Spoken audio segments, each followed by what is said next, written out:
What is going on, everybody? Welcome back to the channel. Aftersound here, bringing you Splinterlands content every single day. We also stream right here on this channel as well as on Twitch, so make sure you come by and say hello. This video is also brought to you by My Music, which is available anywhere you stream music under the name Aftersound. And I do have a new song out recently called Dreamin', the Deep Source remix, so check it out. Let me know what you think, and I appreciate the support. All right, guys, we had our town hall for the month of July 2025 yesterday, and it was relatively straightforward. I was hoping for a little bit more information and timelines on certain things, but I would say all in all, we got the general direction of where the team is headed. Coming out of the June town hall, the team was trying to take a little bit of a breather as they had just gotten, major things out from earlier in the year, and this ended up being something where they wanted to refocus and figure out like what was the game plan for the the remaining months of 2025.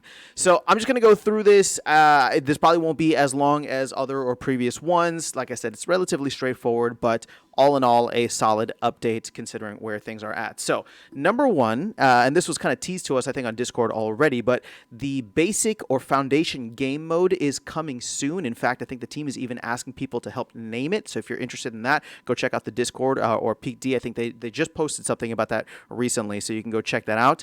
Now, this is going to be something where you will just be able to use foundation cards only. You'll be able to earn foundation cards, and it will go to this whole thing where you'll be able to buy. It's the only way that you'll be able to earn more foundation cards by getting packs, cracking those packs open, and leveling up the cards and doing all of that fun stuff within the game, right? And again, this creates a place for people to come in and just do a completely free-to-play version of Splinterlands. And, Dave even mentioned, he's talked about this several times, publicly, and I've even talked to him privately about it. This is just, his feeling is that the game has done a great job of catering to the higher level, or we'll call them the whale, right? The collectors with really deep pockets that want to own everything in the game. What we haven't really done as a game, or what I should say, Splinterlands hasn't really done as a game, and this is coming from Dave, is really cater to the smaller fish, right? And this is a complaint I think everybody has. So by creating fun and engaging experiences that don't require, right, thousands of dollars of investments, that is the focus now, so that anything that can come into the ecosystem is going to be fun for people to participate with. And, what Matt had said, not in reference to this, but I'm just going to tie it together, is that no matter what, if people come in and they just start participating in the ecosystem, every dollar that they spend, every market transaction, all of that ends up going back to the SPS token, right? Because as we burn more DEC, and DEC gets burned in a variety of ways, most of which are like the fees for just using the market, or leveling up your guilds, or whatever it is, right? Just doing stuff in game. All of that leads to DEC getting burned, which ultimately will lead to SPS getting burned, right? So everything comes back to the SPS token, not to the team, but to the SPS token and the DAO and everybody who's holding SPS or earning SPS through this game. So I know I went on a little bit of a tangent there, but that's kind of the general outline and the general kind of guiding principle moving forward. And so this basic / foundation game mode, whatever they end up calling it, being an avenue in which people can come in and have a more casual relationship with Splinterlands and just pay a couple bucks here, or try a card, or buy a pack, or whatever it is, right? Just to participate in the game and start collecting slowly and steadily here and there. All of this, in the long run, adds value to the ecosystem, and I think that's really important. So just wanted to highlight that real quick. Number two, marketing. So it seems as though marketing is definitely on the way. Now, Blaze was not able to make the town hall; he wasn't feeling well. So, Blaze, hope you're doing better. And so Dave just provided a couple of screenshots of some A/B testing that they were doing. Right, they were testing different types of ads on several different social media platforms. And again, I didn't get into the weeds of it. If you want, you can go check out, during Dave's presentation early on in the town hall. But, he was saying like, this post got us X amount of views. This post got X amount of engagement, right? So like he was just showing what they're actually doing. And I think that this is great. This is not the time that you want to turn the burners on for marketing, right? Just in general, like, people are not really looking for this stuff. So it's not like you want to go and convince them, right? I think marketing, if we can tweak this so that we know, hey, how are the retention rates going? How are the conversion rates going? All of that, and you can optimize that in a time when the market is not very heated and people are not as interested, then when that interest does turn organically because the market or the economy is doing better, that's when you turn the burners on that, and that's when you start start spending. So I don't mind that the team is taking a much more cautious approach, and I appreciate the fact that they are sharing some of their results with us here, just to show us like, hey, we are testing X, Y, and Z platforms and different types of methods of reaching people, and here's what we're getting, right? So that is happening. For anybody who's asking about marketing, again, if you think the team should just be throwing money at the problem, I fundamentally disagree. I can get behind the sentiment that obviously I want the team to do more marketing, or I want, marketing to be a bigger focus. But at the same time, it's like, if you haven't found something that works, throwing money at that is not going to just magically make it work, right? So let the team test stuff out, and, hopefully they'll give us more updates as they go along. Okay, number three is campaign mode. It looks like the team wants to expand more. Now, this is not necessarily coming with any kind of time frame, or maybe I misunderstood, but campaign mode is something that the team is looking at to put out regular chapters of, right? Right now, we only have this kind of introductory campaign mode that is primarily targeted at new players, but they want to make it where now that they have the structure or the infrastructure, right, for the team to build upon, if they can just continue to put cool stuff out like this, where it's just PvE and they offer cool exclusive rewards that you're able to get by participating in the PvE, campaigns. Boss monsters was mentioned as something there. I think that'll be a lot of fun and give people something to look forward to that isn't just, oh, there's a new set they're trying to sell us on something. Oh, there's just a new, promo card they're trying to sell us on something. It really adds value to the game as like, okay, let me go in and play something. It's a different kind of game mode where you're not going up against other players. It's not ranked. You're going in and trying to figure out how to beat the boss monsters or how to get through a specific campaign. And maybe as they go along, they can make things actually quite a bit more challenging, which I think would be very solid and a good experience overall for especially the veteran players out there.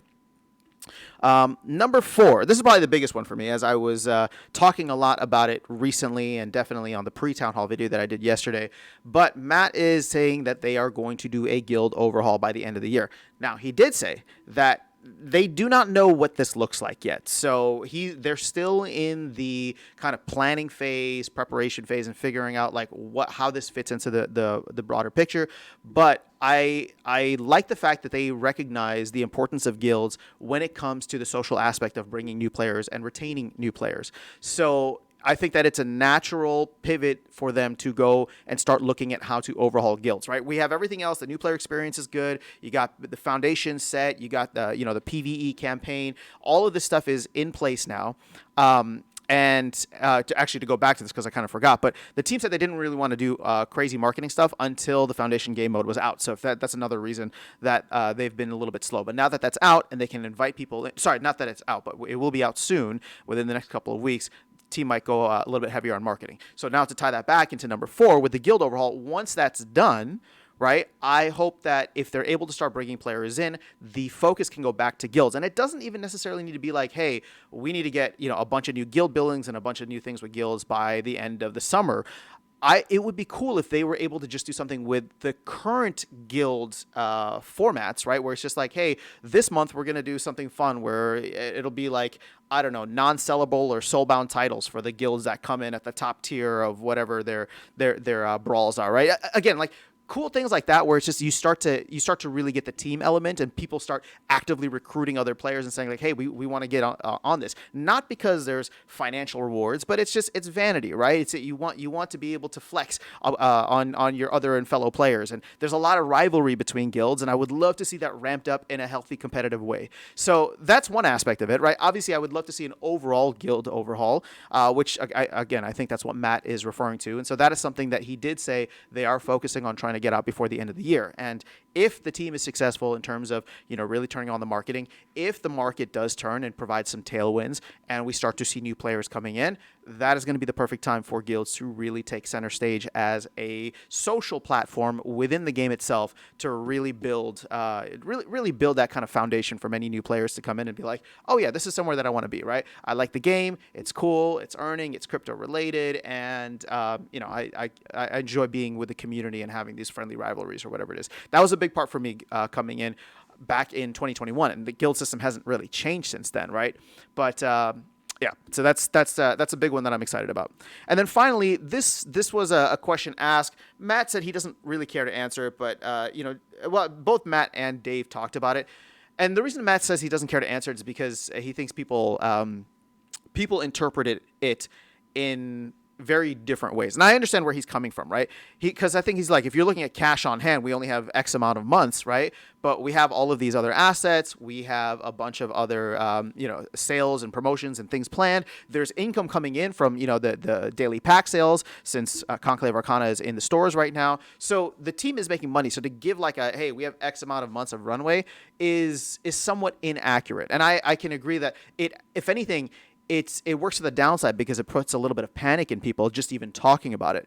So the way that both Matt and Dave framed this, and I think it's a good way to look at it, is the team is good right now, right? No, they're not going to go retire on some island, but the Conclave Arcana sale, pre-sale, and the current general sale, if I can paraphrase Matt, what I believe he said is that it performed better than his expectations. And he keeps his expectations low, but it did perform better than his expectations. So they are in a place where they are running smooth and they can focus on continuing to deliver and build within the game, right? Deliver on cool experiences and build new experiences within the game.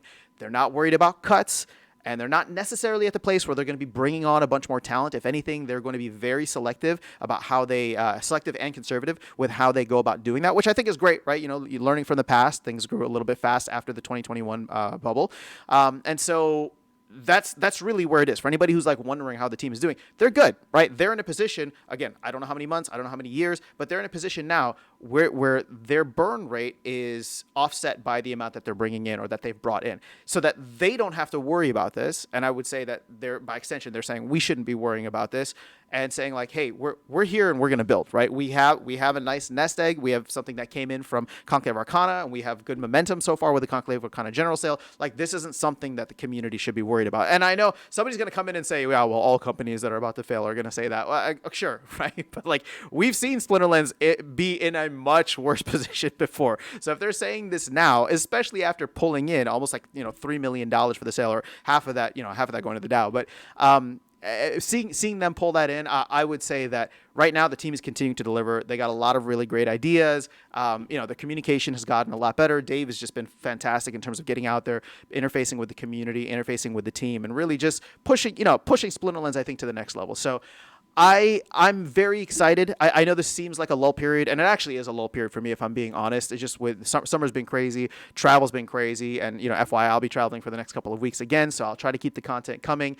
Live streams will probably be very, I was going to say hit or miss, but it'll probably be more like a miss. But as things settle down later on in the summer and as we get into the fall, hopefully things will be a little bit better for me, and maybe we'll be coming out of that lull period. As I said, I think September is the time that I'm hoping we can work through the excess DEC that was minted for the presale and really start to get into the churn. And if Bitcoin finishes the summer strong and we do get that Bitcoin bull run euphoria moment, and that does carry over into altcoins and alt season, I mean, it's going to be a fun time. So hopefully this is the calm before the storm. And it's just great to see the team continuing to build and the community continuing to show up. So that is all I have for you guys in this video. Let me know your thoughts in the comments below. Otherwise, I will catch you all in the next one and see you around the game. Take care.